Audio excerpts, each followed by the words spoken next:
Good afternoon, everyone. Good afternoon. The Bids and Awards Committee meeting for today, October 24, 2023, is now called to order. May I request our Head Back Secretariat, Engineer Arnold Portales, to please read the rules of attendance and the agenda of pre-bid conference. Okay, thank you, Mr. Chairman.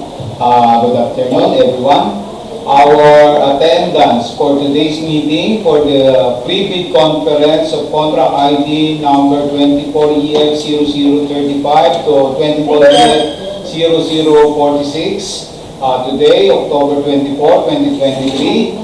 Sir Eugenio Arcaton, back chairman. Present. Ma'am Maria Leayo, back member. Ma'am Maria Picayo, back member.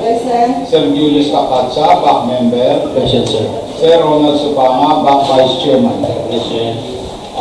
Back secretariat, Arnel Portales, Abelardo Cupas, Rafael Ross, and Cherry Larawan.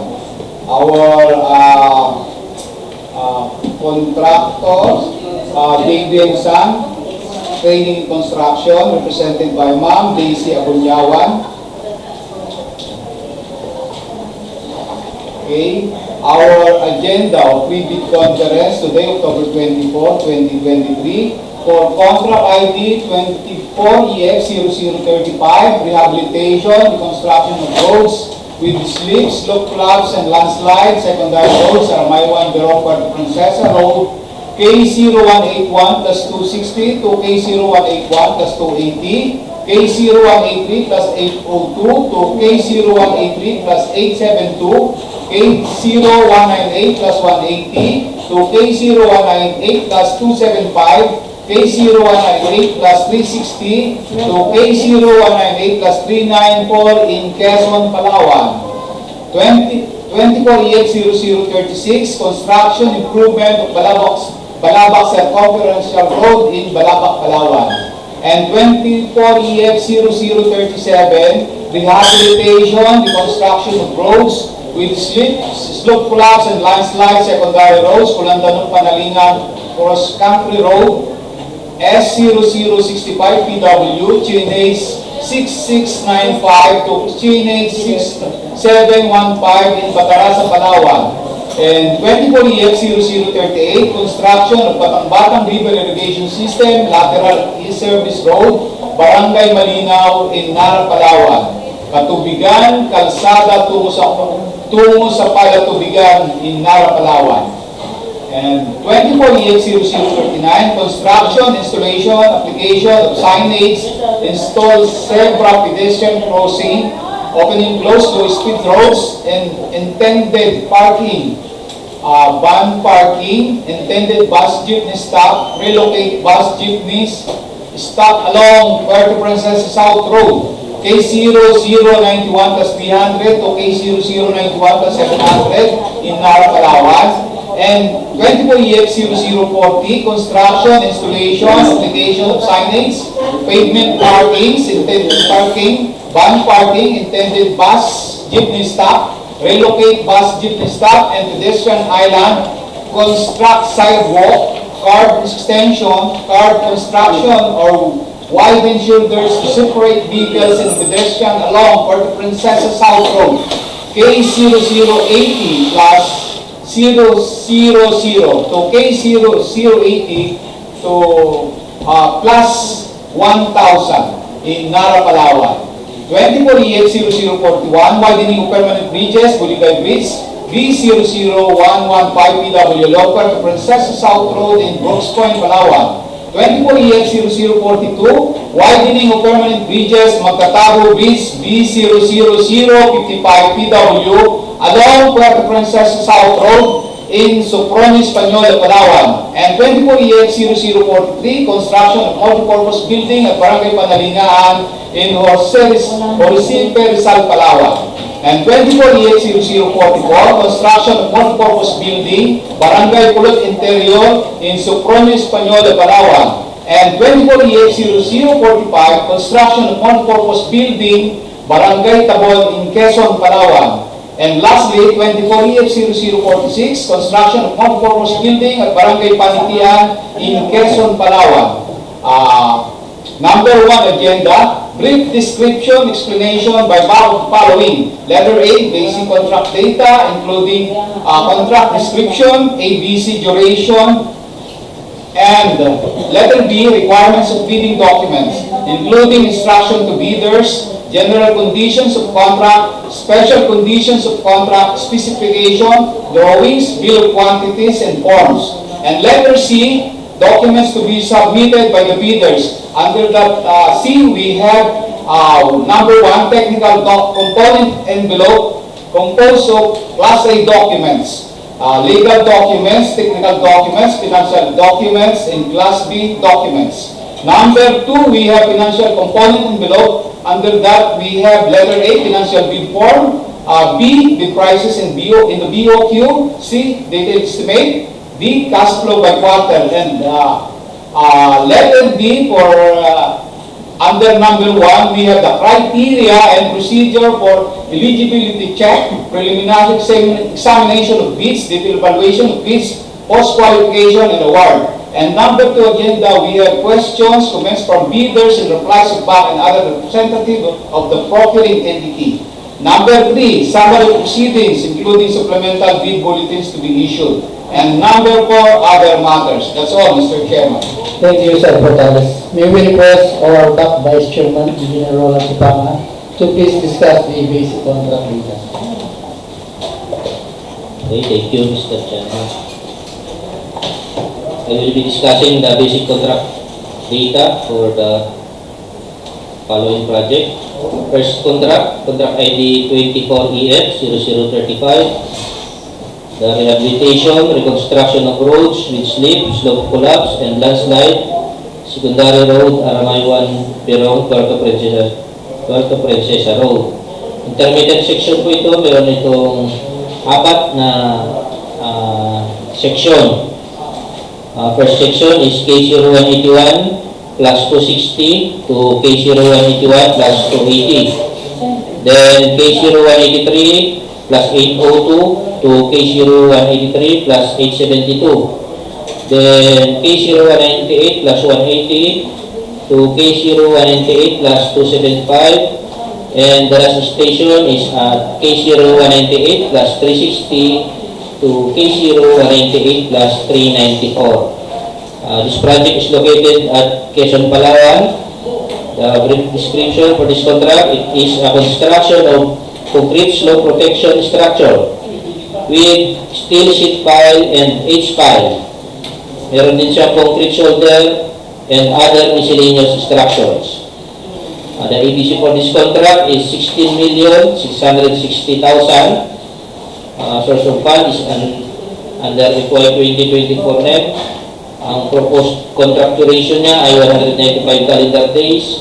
Ang kanyang bid docs is 25,000. Kanyang pickup license requirement ay small b. Next contract is 24EF0036. Contract name, Construction Improvement of Balabac Circumferential Road. Located po ang project sa municipality ng Balabac, Palawan. Description for this contract, it is a construction of road. Meron siyang 230 mm na thickness at 6.1 meters width. Meron din siyang drainage structures and other miscellaneous structures. ABC for this contract is 14,700,000. Also funded under FY 2024 NEP. Ang contract duration is 100 calendar days. Ang cost ng bidding documents is 25,000. Ang pickup license requirement niya ay small b. For the next contract, 24EF0037. The contract name is Rehabilitation, Reconstruction of Roads with Slips, Slope Collapse, and Landslide. Secondary roads, Pulandanong Panalingaan Cross Country Road. S00065 PW, chain age 6695 to chain age 6715. This project is located at Batarasa, Palawan. Brief description is It is a construction of retaining wall with concrete shoulder and other miscellaneous structures. The ABC for this contract is 1 million pesos. The source of fund is under FY 2024 with contract duration of 25 calendar days. The cost of bid box is 1,000 and the pickup license requirement is small b. Next contract is 24EF0038.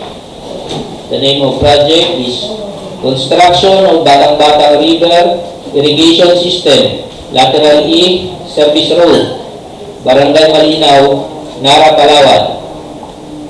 Patubigan, kalsada tungo sa Patubigan. This project is located at Nara, Palawan. It is a construction of 5 meters width, 200 millimeters thick Portland cement concrete pavement, including reinforced concrete slope protection and miscellaneous structures. The ABC for this contract is 47,025,000. The source of fund is FY 2024 net. The contract duration is 150 calendar days. Cost of bid box is 25,000. The pickup license requirement is medium A. For the next contract, 24EF0039, construction, installation, application of signage, install zebra pedestrian crossing, low-speed roads, and intended parking. Van parking, BAN dapat ito, van parking. Intended bus, jeepney stop, relocate bus, jeepney stop along Puerto Princesa South Road. K0091 plus 3000 to K0091 plus 700. Contract location is at Nara, Palawan. Brief description is installation of road signage, pavement markings, and solar street light. The ABC for this contract is 3,665,200 pesos. The source of fund is under FY 2024 net. The contract duration is 30 calendar days. The cost of bidding documents is 5,000 and the pickup license requirement is small b. Next contract is 24EF0040. Construction, installation, application of signage, pavement markings, intended parking, van parking, intended bus, jeepney stop, relocate bus, jeepney stop, and pedestrian island. Construction of sidewalk, curb extension, curb construction, or widened shoulders to separate vehicles and pedestrian along Puerto Princesa South Road. K0080 plus 000 to K0080 plus 1,000. This contract is located at Nara, Palawan. It is an installation of road signages, pavement markings, and solar street light. The ABC for this contract is 2,018,800. The source of fund is also from FY 2024 net. Contract duration is 30 calendar days. The cost of bidding documents is 5,000. The pickup license requirement is small b. The next contract, 24EF0041. Contract name, widening of permanent bridges, Buligay Bridge, B00115BW along Puerto Princesa South Road. The contract location is at Brooks Point, Palawan. The description for this contract, it is a construction of 2 units, 2 lanes, 8.25 meters wide by 15.86 meters long RCDG bridge placed at both sides of existing bridge, complete with PCCP road approaches, road and bridge slope protection and guardrails. The ABC for this contract is 39,788,000. The source of fund is FY 2024 NEP with 274 calendar days and cost of bidding documents of 25,000 and the pickup license requirement is medium A. Then another widening project, 24EF 0042, contract name, widening of permanent bridges, Magdatapo Bridge, B00055PW along Puerto Princesa South Road. The contract location is at Sopronio, Española, Palawan. Construction of 2 units, 2 lanes, 9.1 meters wide by 12.78 meters long. RCDG bridge placed at both sides of existing bridge, complete with PCCP, road approaches, road and bridge slope protection, guardrails, and solar street lights. The ABC for this contract is 32,340,000. The source of fund is under FY 2024 NEP. The contract duration is 253 calendar days. The cost of bidding documents is 25,000. The pickup license requirement is medium A.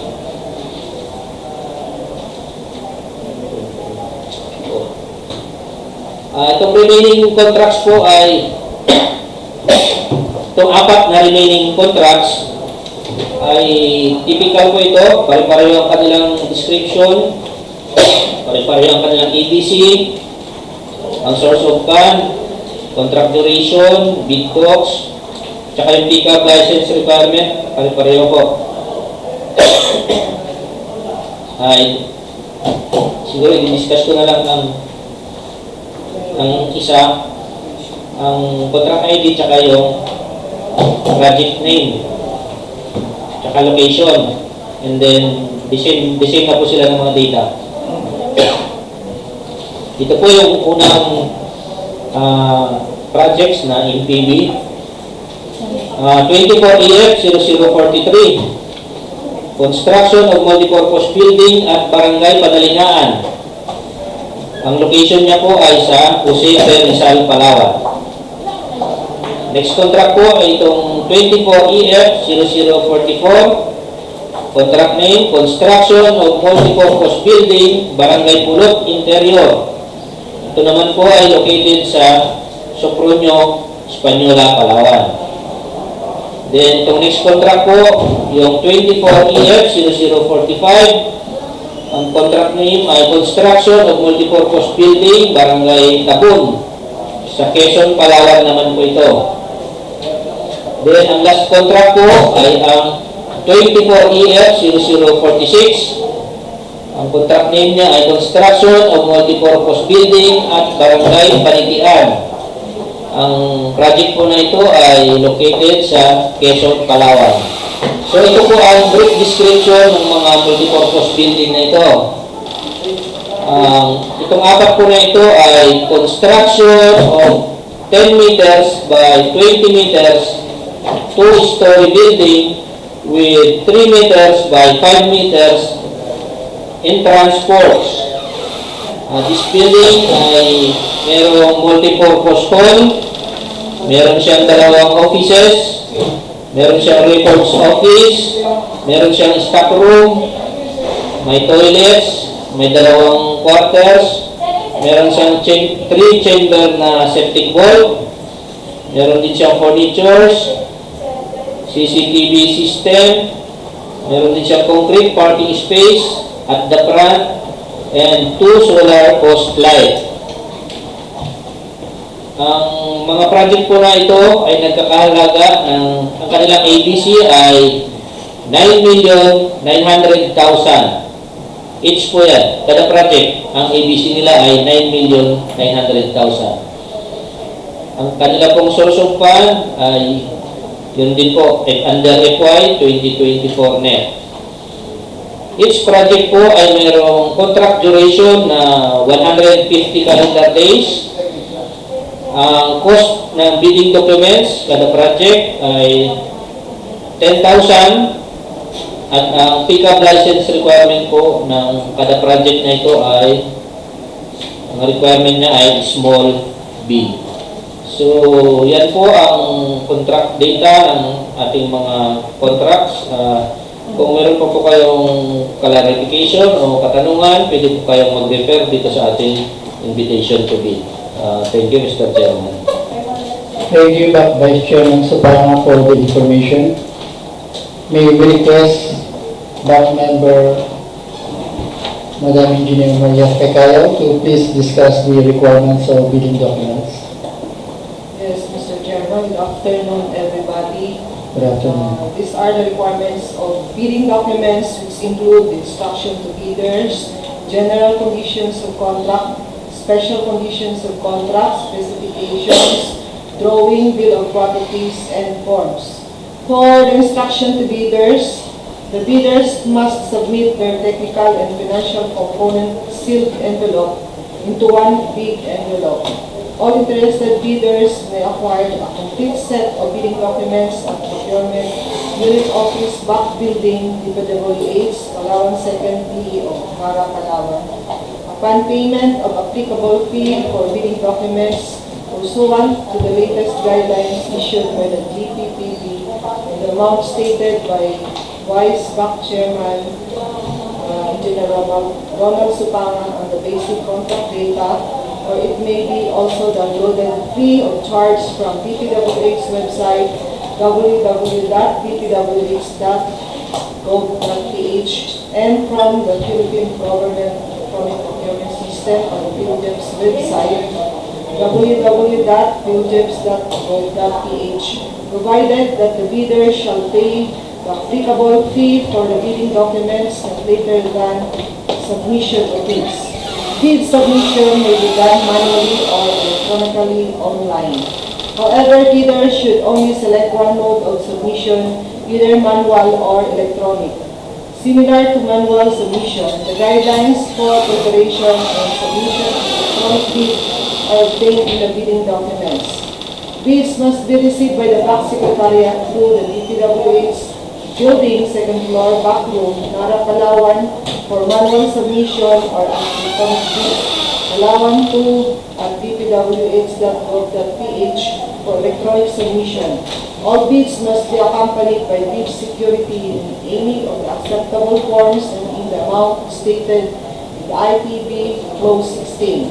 For bid submission, the contractor's representative shall submit a copy of contractor's registration certificate or CRC or special power of attorney state government ID, issued ID. Bid opening shall be on November 8, 2023, 10 a.m. at DPWH Building, 2nd floor, back room, Nara, Palawan. Bid will be opened in the presence of bidders' representatives who choose to attend the activity. Late bids shall not be accepted. For the general conditions of the contract or the GCC, the purpose is to provide standard terms and provisions in the contract applicable in all contracts in general, without detailed information and data specific to the contract at hand. The GCC defines the contractual requirements and obligations of both the procuring entity and the contractor at hand. For the contractor's obligation, it is to carry out the contract in accordance with the plans and specifications within the contract duration. The contractor shall employ the key personnel to be given their designation in accordance with the IPB Clause 10.3 and specified in the PDS to carry out the supervision of works. The procuring entity will approve any proposed replacement of key personnel only if the relevant qualification and abilities are equal to or better than those of the personnel listed in the schedule. Number 3 is the posting of performance security. This shall guarantee the contractor's performance of its contract obligations up to the certificate of acceptance after the next liability period and upon submission of the required warranty security if acceptable. Performance security shall also guarantee the recoupment of any advance payment. It must be posted in favor of the procuring entity and shall be forfeited in the latter's favor if it is established that the winning bidder is in default in any of its obligations under the contract. The GCC shall remain unchanged. So, mayroon tayong special conditions of the contract or the SCC. The purpose of this is to provide contract-specific information in relation to the corresponding clauses in the general conditions of the contract. The SCC shall specify contractual requirements linked to the special circumstances of the procuring entity and works procured. Some contents of the SCC are the intended condition and start date, required description of works, type of structures, and warranty period, amount, and schedule of advance payment. Contractors, key personnel, and equipment requirements are stated in the key data sheets. For the specifications, the specifications shall reflect necessary minimum requirements, which should promote the broadest possible competition while assuring structural integrity and performance of the infrastructure. For DPWH contracts, DPWH standard specifications for public works and highways or Blue Book. It shall be the basic standards given to the materials and works to be performed. Meron po tayong volume 2 for highways and bridges and volume 3 for buildings, flood control, and drainage. The standard key items in the PCMA is used. Modifications in DPWH standard specification shall be the special provisions of the contract at hand. For the drawings, this is our plan, plano. It varies with the type and nature of contract and works involved. It represents in accordance with accepted national and international standards and practices for infrastructure contracts based on state engineering. It's formed part of design outputs. It consists of layouts, plans, profiles, elevations, sections, citation, perspective, in sufficient detail and scale, complemented by specifications to enable the bidder or contractor to gain clear, accurate presentation of required works. It is also a reference or guide in the implementation of project. For the bill of quantities or the BOQ, the purpose is to provide sufficient information on the quantities of works to be performed under contract at hand to enable the bidder to prepare bids efficiently and accurately. Yung BOQ po natin ay may 6 columns. Columns 1 to 4 is to be filled up with the procuring entity, and columns 5 to 6 to be filled up by the bidder. The bidder shall not change the entries under paid item, which is in column 1, description in column 2, unit in column 3, and quantity in column 4, which are set by the procuring entity for each item in the BOQ. The bidder shall indicate its unit bid price in words and figures in column 5 and its total bid price in column 6. Kailangan po magtutugma ang iyong words and in figures. The DWG will check your submitted BOQ and posted BOQ. Any discrepancy in your submitted BOQ is modification of bidding documents and it is patently insufficient.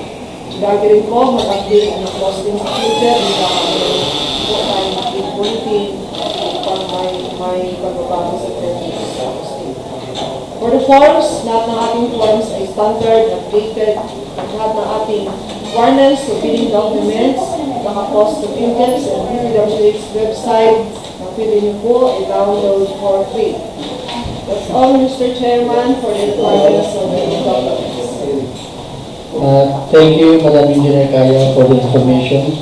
May we request Madam Marie Ayano to please discuss the documents to be submitted by the bidder. Okay, good afternoon, everyone. So here are the documents to be submitted by the participating bidder. The bidders for these 12 projects, 24EF0035 to 24EF0046. For technical component and below, we have two classification of documents, that is the Class A documents, and if applicable, Class B documents. Under Class A documents, mayroon po tayong legal documents, technical documents, and financial documents. So what are the documents to be submitted under legal documents? Number 1, valid field registration certificate, platinum membership, complete in 3 pages. Number 2, registration certificate from Securities and Exchange Commission, SEC, Department of Trade and Industry for sole proprietorship, or Cooperative Development Authority, CDA for cooperatives or its equivalent document. If for corporation, mag-submit din po dapat ng General Information Sheet. So number 3, mayor's or business permit issued by the city or municipality where the principal place of business of the prospective bidder is located, or the equivalent document for exclusive economic zones or areas. Number 4, tax clearance per Executive Order Number 398 Series of 2005 as finally reviewed and approved by the Bureau of Internal Revenue. For technical documents, ito po ang dapat ninyong isubmit. Number 1, statement of the prospective bidder of all its ongoing government and private contracts, including contracts awarded but not yet started, if any, whether similar or not similar in nature, and complexity to the contract to be bid. Number 2, statement of the bidder's single largest completed contract, SLCC, similar to the contract to be bid, except under conditions provided under the rules. Number 3, Philippine Contractors Accreditation Board, PCAB license, or special PCAB license in case of joint ventures, and registration for the type and cost of the contract to be bid. Number 4, original copy of bid security.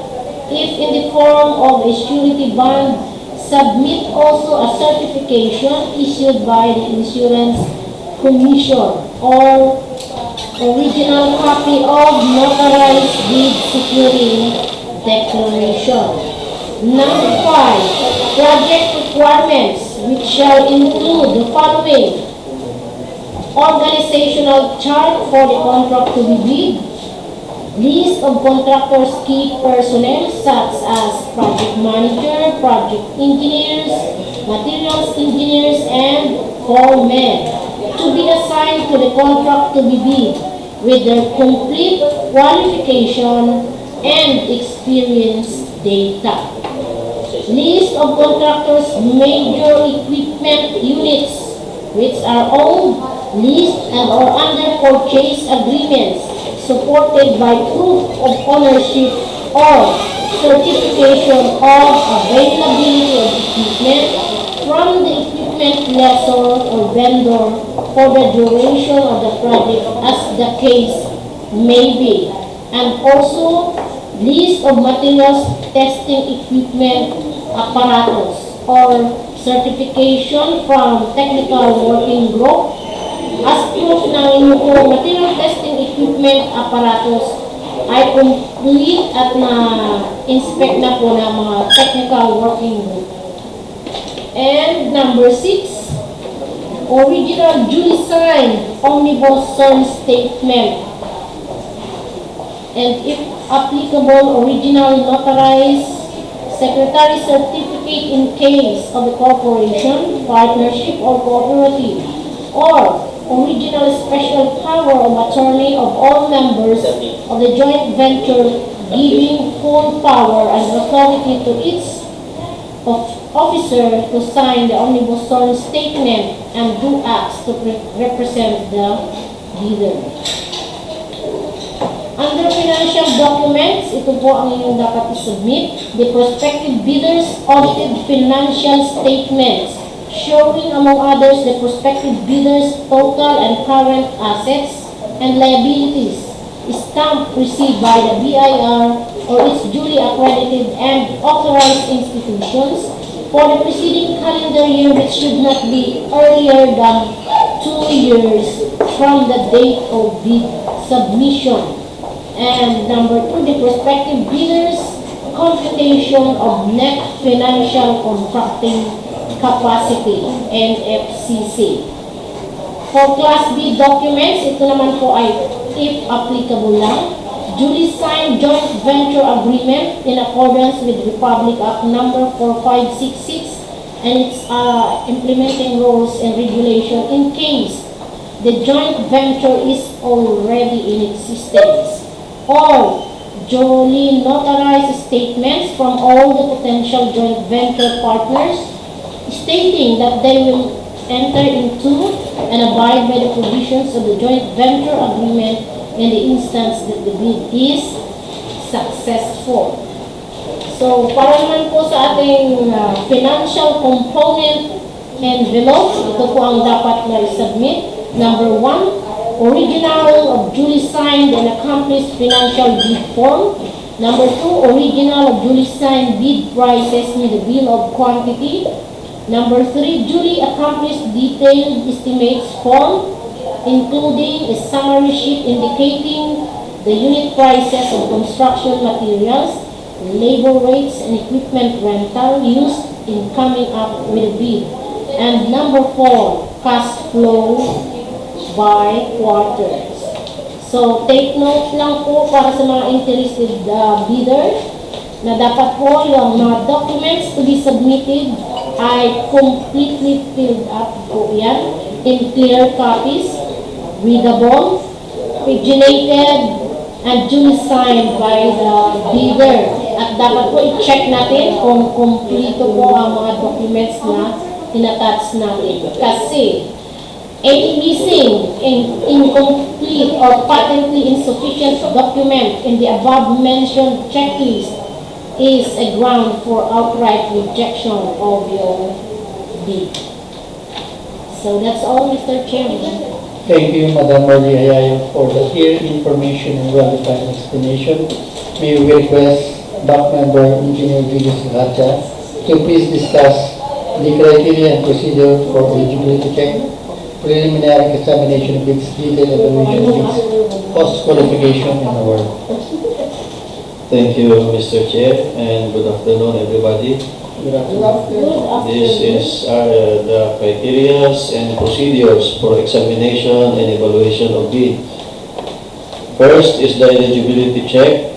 Second is the preliminary examination of bids, the detailed evaluation of bids, and the post-qualification and the award.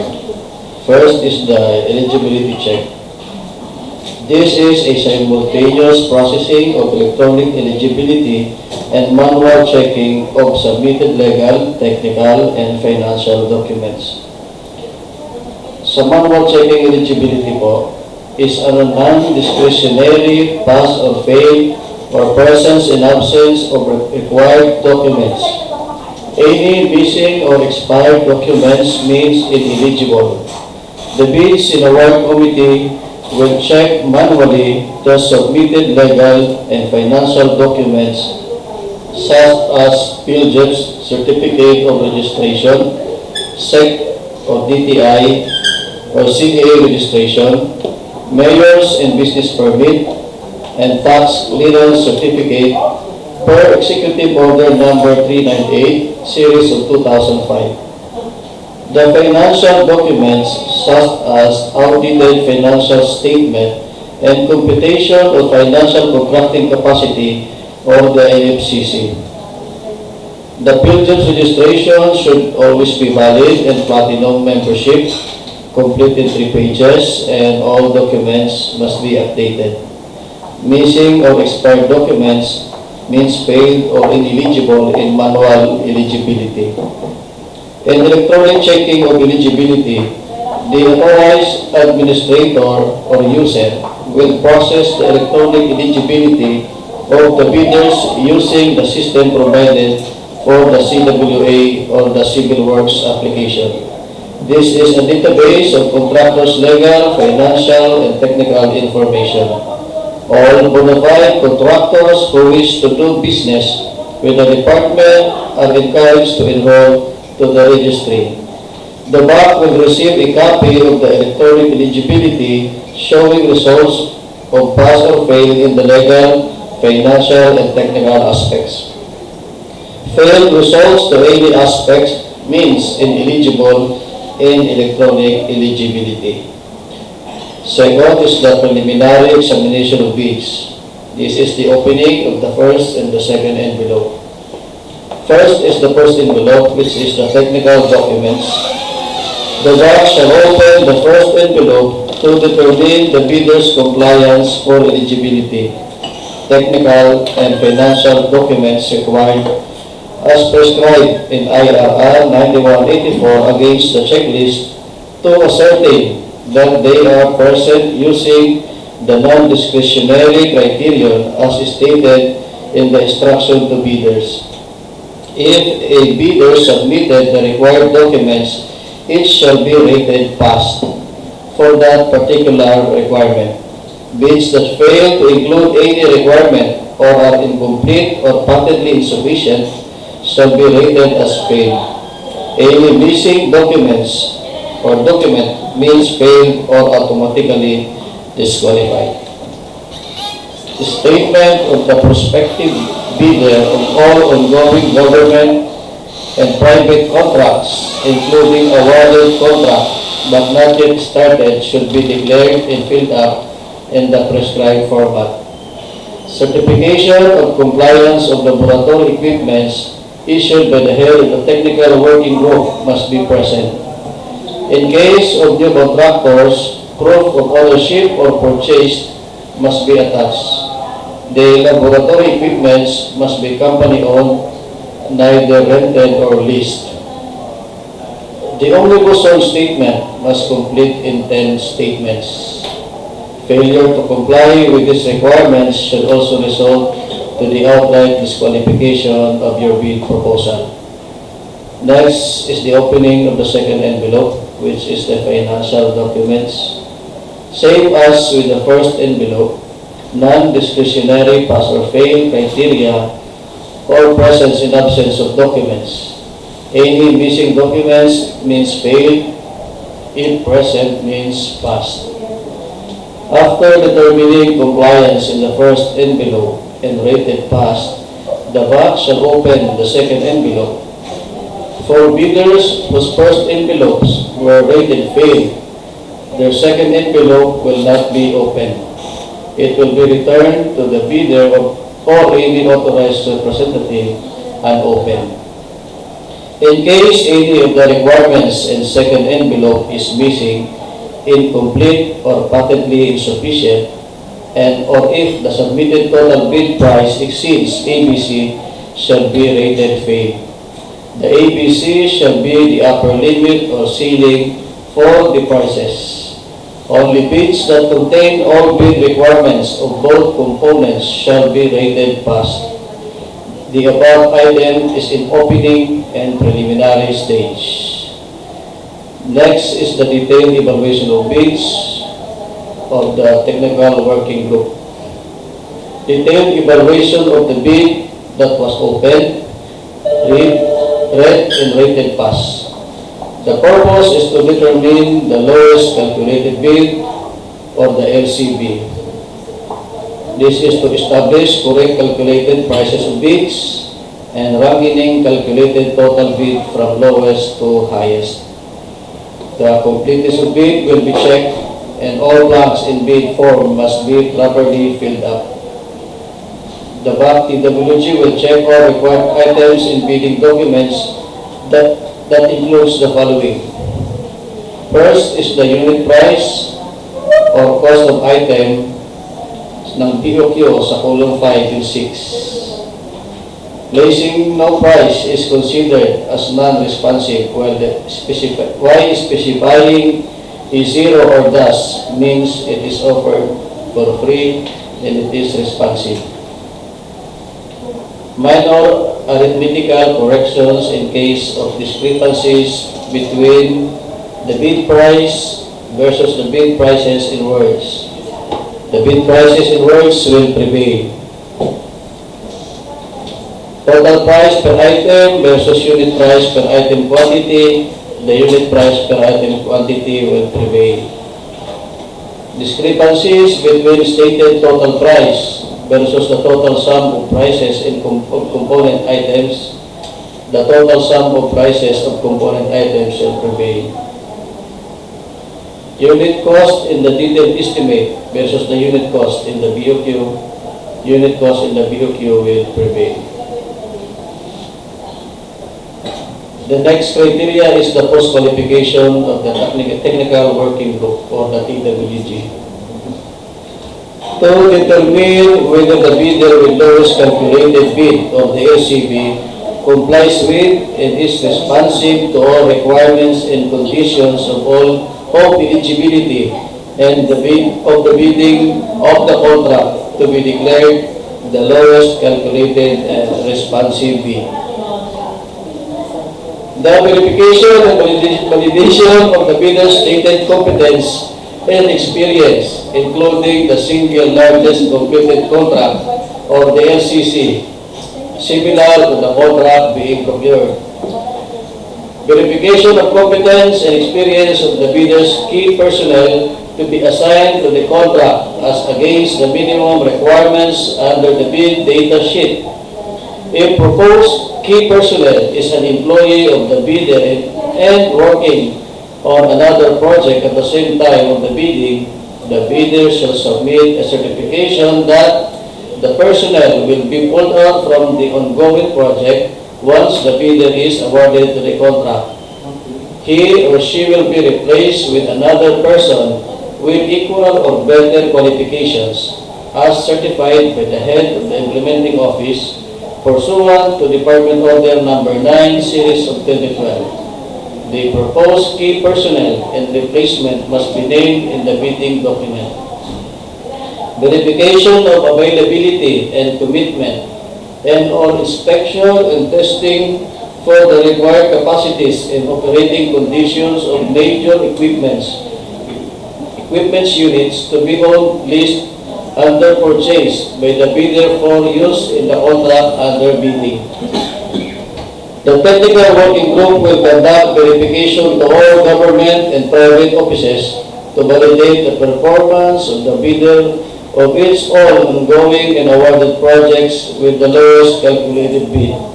If any of these contracts shows a reported negative slippage of at least 15% in a single contract, a reported negative slippage of at least 10% in 2 or more contracts, failure of the contractor to commence repair works on ongoing contracts within 7 days and to complete them within 30 days after receipt of the procuring entity's notice of defects and deficiencies. Failure of the contractor to commence repair works on the contracts with pending certificate of acceptance within 30 days and to complete the works within 90 days after receipt of the procuring entity's notice of defects and failures. Some standard quality of works as per contract and specifications, unsatisfactory performance of the contractor's obligations as per contract terms and conditions at the time of inspection, liquidated damages currently imposed in the contract. The results of the contractor's performance evaluation system or the CPES should also be considered by the concerned BAC in determining the responsiveness of the contractor's bid before any award of the contract can take place as stated in Item 12.5 Annex E of the 2016 revised IRR of RA 9184. On legal aspects, the authenticity and validity of licenses will be checked, permits, certificates, and agreements submitted. And of course, hindi po dapat blacklisted ng ating bidder. If the BAC determines that the bidder with the lowest calculated bid, higher rated bid, passes all the criteria for post-qualification, it shall declare the said bid as the lowest calculated responsive bid. That is responsive. Next is the award. The BAC shall then recommend to the head of the procuring entity or the hope the awarding of contract to the bidder with the lowest calculated and responsive fee. The hope shall approve or disapprove the recommendations of the BAC within the period not exceeding 7 calendar days from the termination and declaration by the BAC of the LCRB. Failure of bidding is recommended only if there is no bids received, all prospective bidders are declared ineligible, all bids fail to comply with all the bid requirement or fail post qualification, or the bidder with the lowest calculated responsive bid refuses without justifiable cause. That's all, Mr. Chair. Thank you, Engineer Kakacha, was spoken well done. For the prospective bidder or representative attending the pre-bid conference, Madam, you have some questions, queries, clarifications? Saan kontak? Contractor. Agent sa building. Okay. For the summary proceedings, the BAC chairman will convene the Bids and Awards Committee members to conduct the bid opening of the following activities. The first activity is the preliminary examination of the technical component, followed by the eligibility checking. This shall be done electronically using the DPW Civil Works application, CWA. Then the next activity will be the preliminary examination of the financial component, and finally the announcement of the results by reading the abstract of bids. Engineer Portales, do we have supplemental bulletins issued?